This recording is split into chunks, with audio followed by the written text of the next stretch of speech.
Assalamu alaikum, girls. The sonnet that we'd be doing today is Shall I Compare Thee to a Summer's Day by William Shakespeare.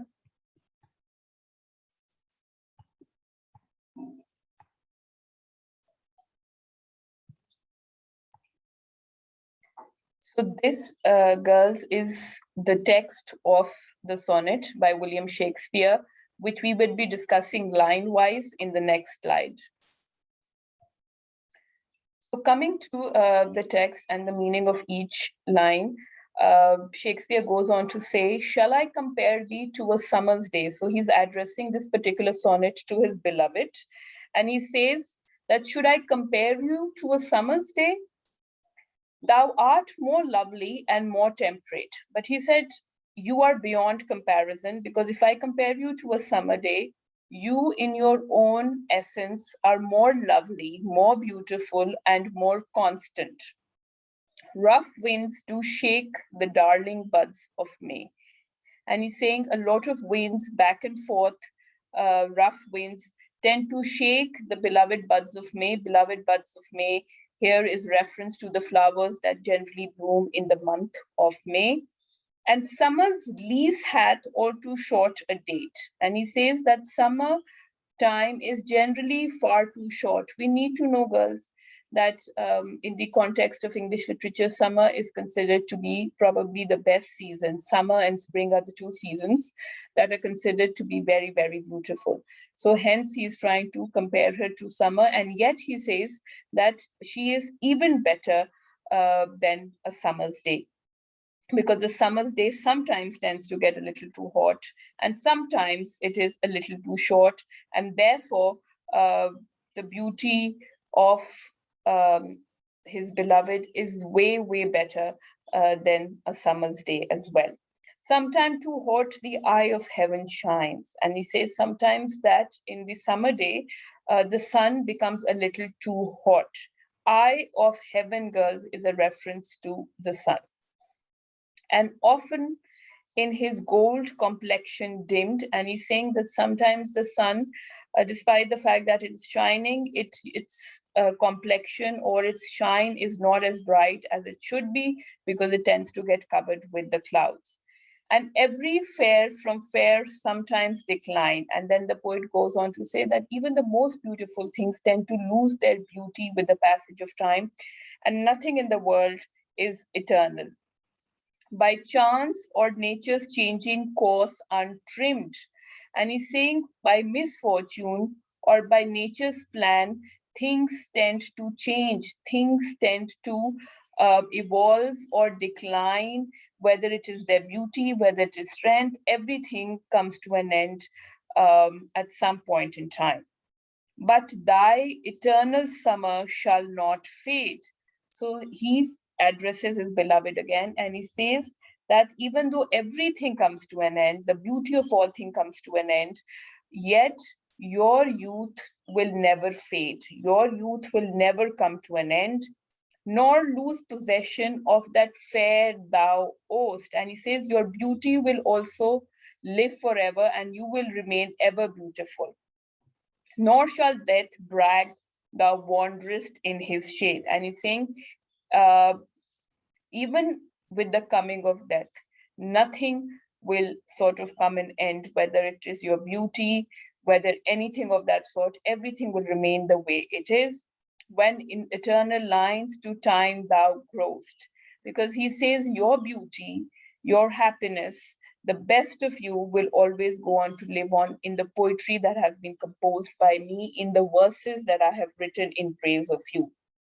So long as men can breathe or eyes can see, and he's saying that as long as people are going to live on this earth, and as long as people will continue to exist, so long lives this, and this gives life to thee. And he says, my poetry will make you immortal, and it will make your beauty immortal.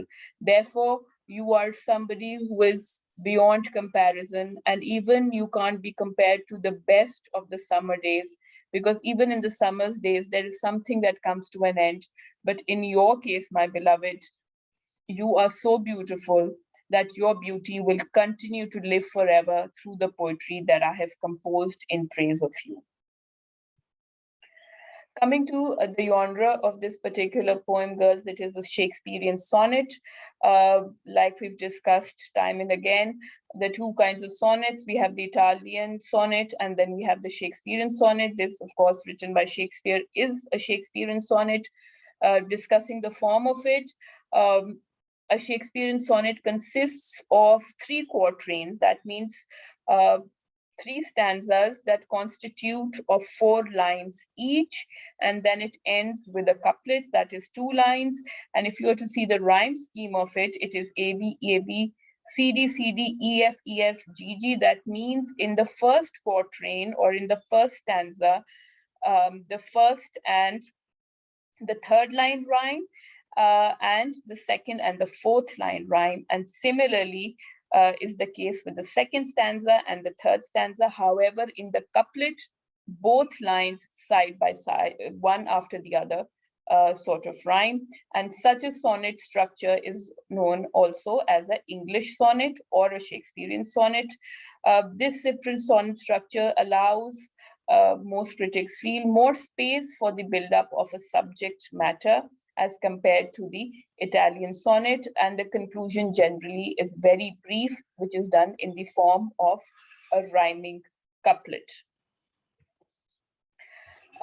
William Shakespeare, primarily known as a dramatist, but also known for his sonnets, thought that his love is incomparable in this particular piece of sonnet. He can't compare his beloved to a summer's day because she is lovelier and more milder than a summer's day. In the summer, sometimes the winds tend to weaken the lovely flowers and the rosebuds, and the prospect of renewed health or happiness does not last forever. In fact, health, happiness, all good things in life come to an end. And the sun itself also is sometimes very hot, or sometimes its golden rays are not as golden as they should be, and they become dim because sometimes the clouds tend to cover their rays. The poet goes on to express that the beauty of all good things comes to an end, and all beautiful things are sort of accidentally or naturally spoilt with the course of time. However, the eternal summer or the charm of the poet's beloved will last forever. In fact, the poet goes on to believe that even death will not enjoy its victory over his beloved, because the poet's poetry or verse will make her beauty eternal, something that will remain forever all through the time. And even if his beloved dies physically, her beauty will be something that people will talk for generations, because the poet's poetry will keep her alive, her beauty alive. So he goes on to say that as long as the human race remains alive and as long as men can read, the sonnet will make his beloved eternal, and thus the poet's beloved will remain immortal, somebody who goes on to live forever. This sonnet, girls, claims that the dark lady is more beautiful than the summer's day and is also immortal as Shakespeare's sonnet. The dark lady, you need to know, is an important character in most of Shakespeare's sonnets, and most of Shakespeare's sonnets are addressed to this very mysterious dark lady. And there has been a lot of research done as to who exactly this dark lady was. And people believe that Shakespeare's beloved was the dark lady, and she's also termed as the dark lady of the sonnets.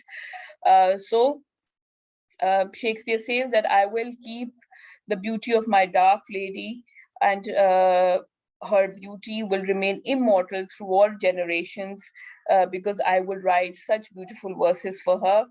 Thoughts of a literary immortality through the poet's verse inspired this sonnet. So this sonnet is basically saying that I will keep the beauty of my beloved immortal by writing this piece of poetry for her. Her eternal summer would outlast all summer leaves in the future. And he says the beauty of summer's day with the darling buds of May is not lovelier than her. And he says the beauty of my beloved is so much better than even a summer's day. She is beyond comparison to all beautiful things on earth.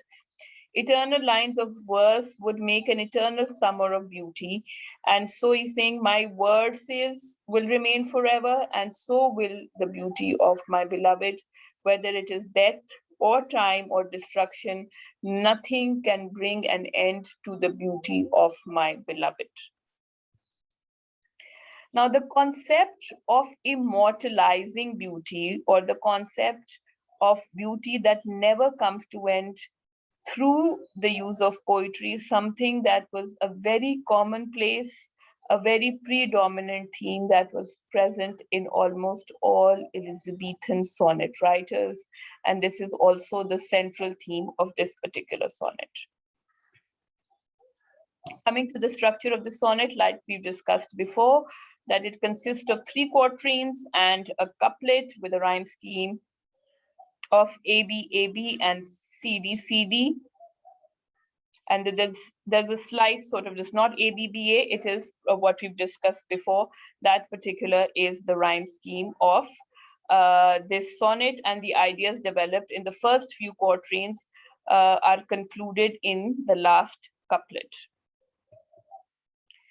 So if we are to conclude this sonnet, girls, Shakespeare's conclusion holds true, because art can really immortalize people. So even today we read about a lot of people who have passed away, long gone, but they remain almost alive through the works that have been written about them. So similarly is the case with this sonnet. We know about the Dark Lady through Shakespeare's sonnets, and this again is one sonnet that talks about her immortal beauty.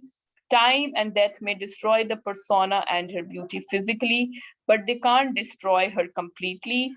Whenever people read this verse, they will certainly remember the poet's beloved, and she will be brought to life in the mind of the readers.